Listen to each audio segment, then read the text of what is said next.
Jesus segundo Mateus. Glória a vós, Senhor. Naquele tempo, os fariseus ouviram dizer que Jesus tinha feito calar os saduceus. Então, eles se reuniram em grupo e um deles perguntou a Jesus para experimentá-lo: Mestre, qual é o maior mandamento da lei? Jesus respondeu: Amarás o Senhor teu Deus de todo o teu coração, de toda a tua alma e de todo o teu entendimento. Esse é o maior e o primeiro mandamento. O segundo é semelhante a esse: amarás ao teu próximo como a ti mesmo. Toda a lei e os profetas dependem desses dois mandamentos. Palavra da salvação. Glória a vós, Senhor. Louvado seja Deus pela graça da chuva que cai neste momento. Então bendito seja o nome do Senhor por tamanha graça que nós recebemos.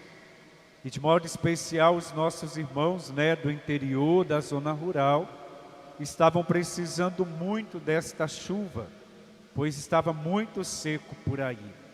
Então nós queremos, por meio desta Eucaristia, agradecer ao Senhor também pela graça da chuva. Meus queridos irmãos e irmãs, nós celebramos hoje o 30º domingo do tempo comum, juntamente com este dia festivo de modo nacional, em que nós celebramos o Dia Nacional da Juventude. E é interessante que a liturgia da palavra deste domingo, ela nos provoca a olharmos para a nossa postura enquanto cristãos e fazer uma reflexão se de fato nós estamos vivendo o mandamento que o Senhor nos deixou. Então, o grande pedido do Senhor para nós neste domingo é que nós colocamos em prática o mandamento do amor. O amar a Deus sobre todas as coisas e amar também o nosso próximo. A nossa experiência com Deus, ela se dá na experiência do amor. Não existe experiência com Deus sem a experiência do amor, porque Deus é amor. Este Deus que nos cria por amor e nos convida a amar. A primeira vocação que nós recebemos de Deus é o chamado à vida. E nessa dinâmica de viver a vocação do chamado à vida, nós somos chamados a amar. A amar a Deus sobre todas as coisas, mas o amar a Deus sobre todas as coisas se resume também no amor ao próximo. Não adianta dizermos de boca cheia que nós amamos a Deus se nós não amamos o nosso próximo. Tanto que até mesmo a própria Sagrada Escritura, numa outra passagem, vai dizer para nós: aquele que diz que ama a Deus, mas não ama o seu irmão, ele é considerado como um mentiroso. Porque na experiência com Deus, amando este Deus, automaticamente nós precisamos amar o nosso próximo. Senão não existe amor para com Deus. E é interessante que muitas vezes nós corremos o risco, na dinâmica desafiadora em amar o nosso próximo, nós desistirmos de amar o nosso próximo e amarmos simplesmente a Deus. Tem gente que, decepcionado com pessoas, podem até dizer assim: ah, padre, eu tomei uma decisão na minha vida. Amar as pessoas, a gente só se ferra. Me desculpe a expressão, porque a todo momento as pessoas nos traem. A todo momento as pessoas causam em nós decepções. A todo momento tem alguém que nos fere. Então eu tomei uma decisão na minha vida. Eu não vou amar mais ninguém e eu vou amar só a Deus. Então eu amando a Deus já está bom demais. Me basta somente amar a Deus e deixar de lado as pessoas, porque amar o outro é só decepção. Então eu amando Deus já está bom demais. Tolos somos nós de pensarmos assim. Porque não existe experiência em amar a Deus se não amarmos o nosso próximo. É burrice nossa tomar esta decisão. Eu vou amar a Deus, importa? Não. A experiência do amor a Deus se dá na experiência do amor ao próximo. Senão, não existe experiência com Deus. Padre, mas as pessoas nos decepcionam o tempo todo. Nós sabemos que não é fácil amar o nosso próximo, mas é preciso. É desafiador, mas é necessário amar o próximo. Em muitos momentos, existem pessoas que dá vontade da gente pegar pelo pescoço e socar a cabeça na parede, não é verdade? São tantas decepções, tantos traumas que causam em nós alguns relacionamentos, que dá vontade de pegar assim e, sabe? Mas isso não vai resolver nada. E eu costumo dizer assim: se alguém apareceu na sua e na minha vida, a ponto de nos tirar a paciência, de nos tirar do sério, apresentar a nós um desafio em aceitar, em amar esta pessoa, agradeça a Deus. Não é por um acaso que Deus coloca algumas pessoinhas na nossa vida. Não é. Aquela pessoa mais difícil de conviver, que do nada aparece na nossa vida, seja lá no trabalho, seja lá na família, seja até na experiência de comunidade, nada mais é para trabalhar o meu processo de conversão. Quanto mais difícil é a pessoa para conviver com ela, mais próximos de Deus, eu e você precisamos nos encontrar, porque é aí que nós vamos testar a nossa capacidade de amar. É com esta pessoa que nós vamos testar a nossa capacidade de perdoar. É com esta pessoa tão difícil de engolir muitas vezes, que nós vamos chegar à santidade, chegar aos céus. Ah, padre, mas tem horas que dá vontade assim de dar um chute no balde e deixar aquela pessoa para lá. Burrice nossa. Porque se Deus fosse desistir de nós, nós estávamos ferrados. Nem estaríamos aqui, porque nós erramos o tempo todo. Nós vacilamos o tempo todo. Na história da salvação, o homem errou o tempo todo e mesmo assim Deus não desistiu de nós, a ponto de entregar o seu filho para morrer por nós numa cruz. Se Deus fosse desistir de nós por causa das burrices que nós fazemos, eu e você estávamos mais ou menos enrolados. Por isso, meu amado irmão, minha amada irmã, não desista daquela pessoa difícil de conviver e amar. É justamente esta pessoa que vai fazer você chegar aos céus. Agradeça a Deus. Eu costumo dizer que na experiência do amor é trilhar o caminho de espinhos para chegar à rosa. E de fato é assim. A rosa é belíssima, belíssima, mas antes de chegar nela, o que nós encontramos? Os espinhos. E na dinâmica de amar é justamente este caminho que nós percorremos. Trilhamos aquilo que é desafio para chegarmos no amor que é a essência maior. E nós precisamos tomar muito cuidado, principalmente na nossa convivência enquanto família. Porque muitas vezes, dentro da nossa própria família, com aqueles que são do nosso próprio sangue, que nós somos desafiados a vivermos o amor.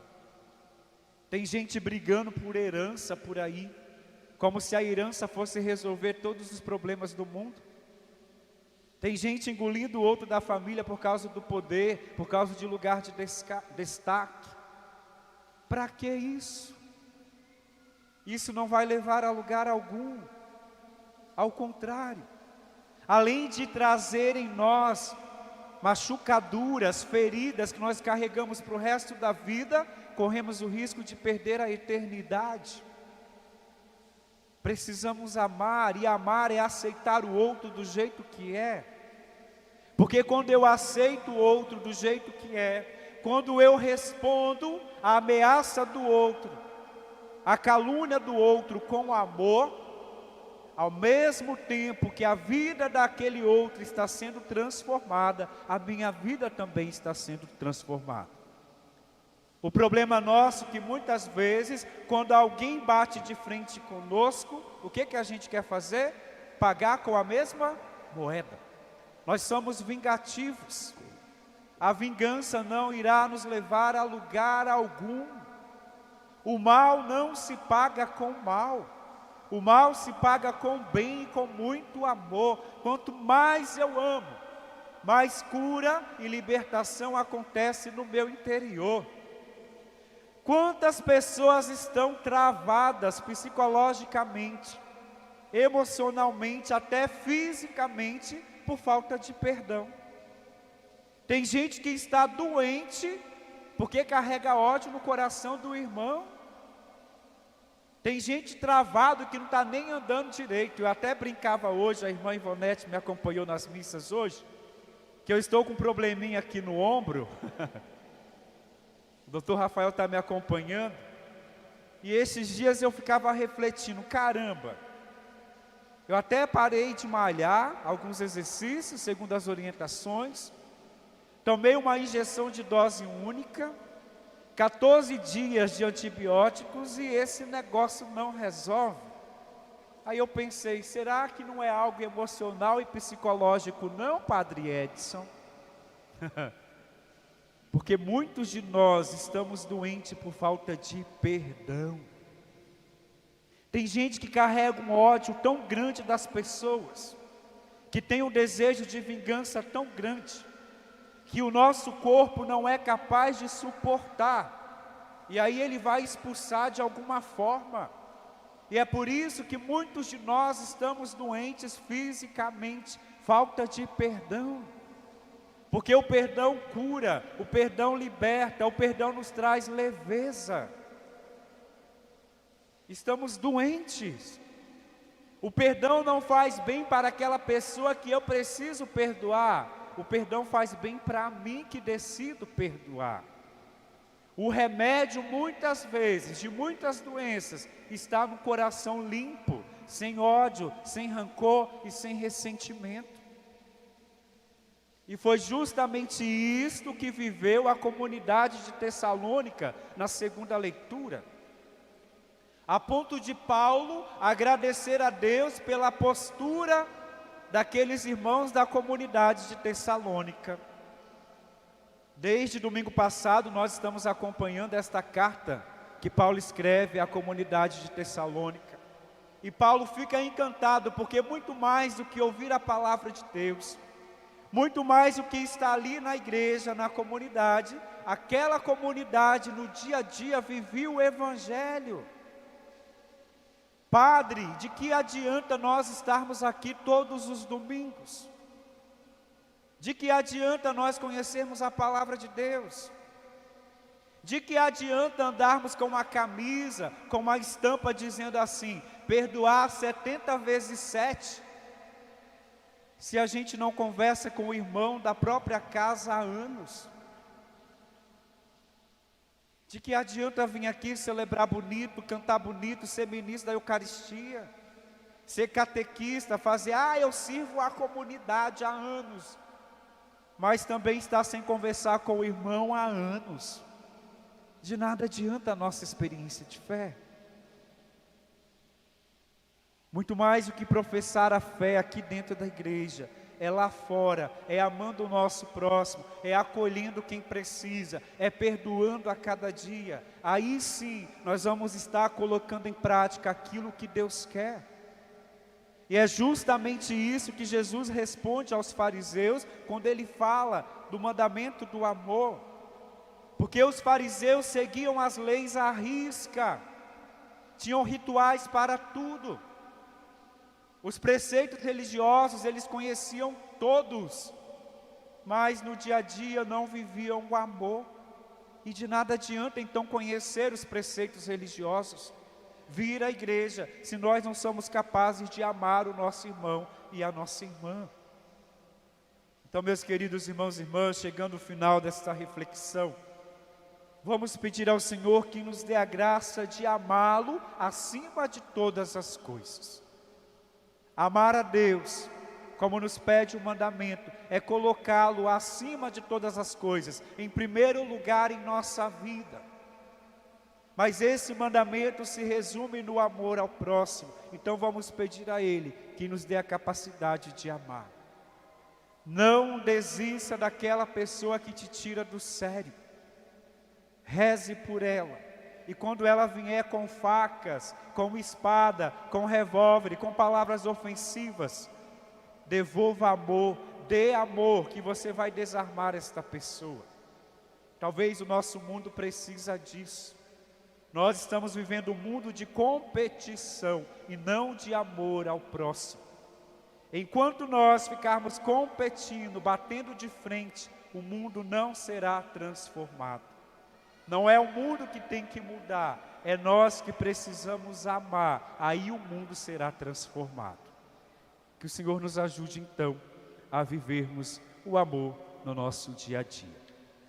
Louvado seja o nosso Senhor Jesus Cristo. Vamos ficar de pé e professar a nossa fé.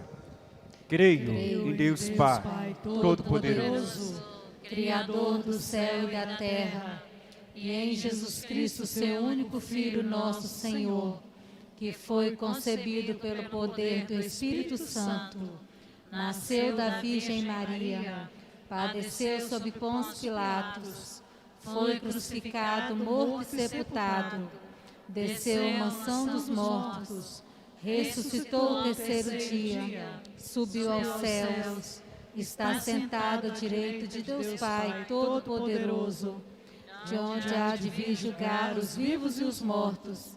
Creio no Espírito Santo, na Santa Igreja Católica, na comunhão dos santos, na remissão dos pecados, na ressurreição da carne, na vida eterna. Amém.